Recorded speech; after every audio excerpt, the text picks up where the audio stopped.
ሰዎች ሆይ አሁን እናንተ በሲኒማ ቤትና በዳንስ ቤት ደስታን እየፈለጋችሁ ነው።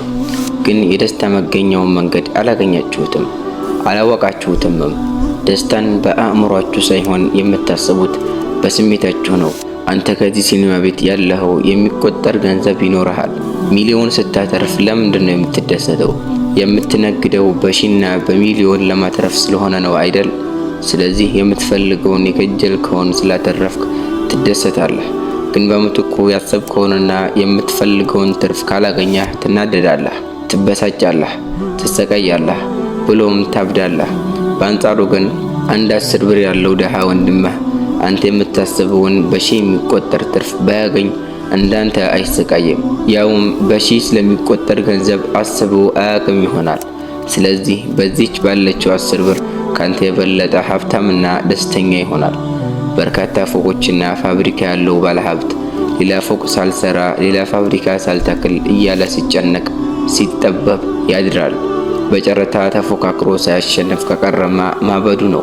ግን በሌላ በኩል አንድ ትንሽ ክፍል ተከራይቶ የሚኖር የወር ደሞዝተኛ ሌላ ቤት ለመስራት ሳያስብ ፋብሪካ ለመግዛት ሳይጨነቅ በተከራያት ቤት በትንሹ ፍራሹ ላይ እንቅልፉን ሲቀጭ ያድራል።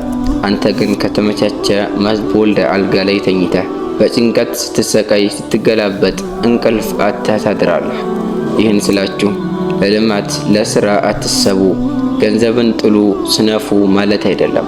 እርካታና ደስታ የሚገኘው በገንዘብ ሳይሆን ባገኙት ነገር መጠቀም በመቻል እንደሆነ ልጠቅስላችሁ ስለፈለኩኝ ነው። ስለዚህ ያ ደሃ ሰው ባለው መርካቱ ካንተ የበለጠ ሀብታም ነው ማለት ነው። ገንዘብ ምንድን ነው? ገንዘብ ደስታንና ሁሉ ነገር ይገዛል ያለህ ማን ነው? በእርግጥ ገንዘብ ስሜትን እንጂ ፍቅርንና እርካታን አይገዛም። ገንዘብ መድኃኒትን እንጂ ፈውስንና ጤናን አይገዛም። ገንዘብ አልጋን እንጂ እንቅልፍን አይገዛም። ገንዘብ ምንጣፍን ይገዛል፣ መስጊድን ይገነባል እንጂ ኢማንን አይገዛም። ገንዘብ ቁስን እንጂ አእምሮን አይገዛም። አንድ የሰጊድ አልይ አባባልን አስታወስኩ። እንዲህ ነበር ያሉት። አንድ ቀን ስለ አላህ ሱብሓነሁ ወተዓላ ሀያሉና ግዙፉ ሰራዊት ማሰብ ጀመርኩ። ከዚያም ስለዚህ ሀያል የአላህ ሰራዊት ስመራመር የአላህ ሱብሓነሁ ወተዓላ ሀያሉና ግዙፉ ሰራዊት እሳት ነው ብዬ አሰብኩ። ከዚያም ትንሽ ሳልቆይ እሳትን ውሃ ሲያጠፋው በማየቴ የአላህ ትልቁ ሰራዊት እሳት ሳይሆን ውሃ ነው አልኩ። ወዲያው ትንሽ ሳልቆይ ውሃን ንፋስ ተሸክሞ ሲወስደው አየሁ። ለካስ የአላህ ትልቁ ሰራዊት ንፋስ ነው አልኩ። ወዲያው ትንሽ ቆይቼ ደግሞ ስመለከት ንፋስን ተራሮች ሲያቆሙት አየሁ። የአላህ ትልቁ ሰራዊት ተራራ ነው ብዬ ወሰንኩ። ትንሽ ሳልቆይ ተራራን የሰው ልጅ ሲፈለፍለውና ከቁንጮው ላይ ወጥቶ ሲቆፍረው አየሁ።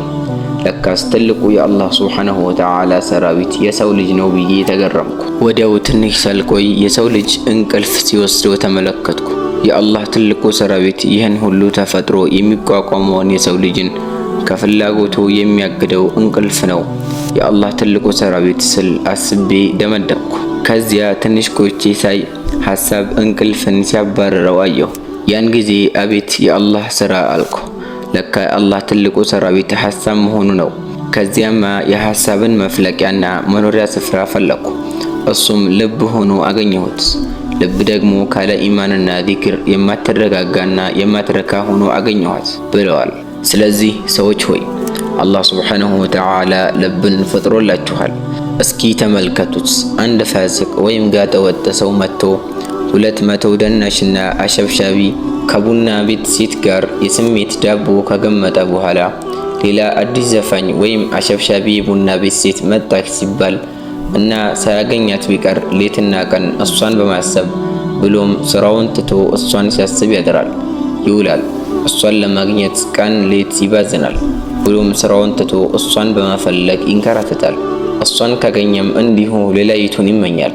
ስለዚህ ሁሌ ከስቃይ ጋር አብሮ ይኖራል፣ ደስታንም አያገኝም።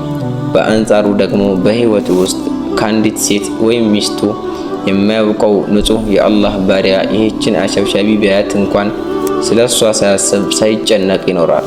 ታዲያ ይህ አላህን ፈሪ የአላህን ትዕዛዝ አክባሪ በአንዲት ሚስት ካንተ ደናሽ አሸብሻቢ ቡና ቤት ሴት እና የመንገድ ሴት አዳኝ የበለጠ ደስተኛ አይደለምን? ወንድሞቼ ሆይ መንፈሳዊ ህይወት ማለት ልክ እንደ ነጋዴ መዝገብ ማለት ነው። መዝገቡ በያዘው ቁጥር አሃዝ ሳይሆን ከመደመር እና ከመቀነስ በኋላ እንደሚገኘው ቀሪ ሂሳብ ማለት ነው። በሚሊዮን የሚቆጠር ገንዘብ ያለው እንደዚሁ ሚሊዮን ይፈልግበታል። ምንም የሌለው ደግሞ ምንም እንደማይፈልግበት ሁሉ ሰዎች ሆይ በአዱንያ ላይ የሚፈለገውን ሁሉ ነገር ያገኛ፣ ሌላ የሌለውን ነገር ይፈልጋል፣ ይመኛል። ይህ የሚሆነው ደግሞ እርካታን በማጣት ነው። ግን አላህን በመገዛት ለፍቶ ጥሮ ግሮ የዕለት ጉርሱን ከሰው ሳይከጅል የሚኖረው ዘወትር የሚፈልገው ነገር ቢኖር አላህን ሱብሓነሁ ወተዓላ እንዲወደውና የቂያማ ቀን ከፊቱ ሲቆም ከወንጀል ነፃ ሆኖ መገኘትን ብቻ ነው። የደስተኞች ደስተኛ ማለት ደግሞ ባገኘው ነገር ረክቶ አላህን የሚያመሰግን ነው። ወንድሞቼ ሆይ ባገኘው የማይረካ ትንሽም ሆነ ብዙ ነገር አያረካውም። አዱንያን በሙሉ ቢሰጡትም አይረካም። ፍላጎቱ አያቆምም። ጭንቀት አይለቀውም። ምድር ያንተ ናት ቢሉት ሰማይ ለማን ትሆን ብሎ በመጨነቅ ይሰቃያል። አንተ ደሃ ወንድሜ ሆይ አንድ ቀን የሀብታም መኪና ብትነዳ ወይም ከሀብታም መኪና ብትሳፈር ያንተን ያህል በዚህች አዱንያ ላይ ደስተኛ ያለ መስሎ አይታየም። ግን ባለመኪናው በራሱ መኪና ያንተን ያህል መደሰቱ ቀርቶ የደስታም ስሜት አይሰማውም። አንተ አንድ አህያ ስላለህ ደስተኛ ሆነህ ትኖራለህ። ሀብታሙ ግን ምናልባት ባለው ነገር እርካታን በማጣቱ ያንተን አህያ ይመኛል ይሆናል። ልክ አንዳንዱ ሀብታም ሰዎች በውጭ ሀገር የምግብ አይነት ማዕድ አሸብርቀው ቀርቦለት ከመሬት ላይ ቁጭ ብሎ እንጀራ በሽሮ የሚበላው ሰው አስቀንቶት እሱም እንደሱ ሆኖ ለመብላት እንደሚቀናው ሁሉ ክፍል 6 ስለሚኖረው ሼር፣ ላይክ እንዲሁም ሰብስክራይብ ማድረግ እንዳይረሳ። ወሰላሙ አለይኩም ወራህመቱላሂ ወበረካቱ።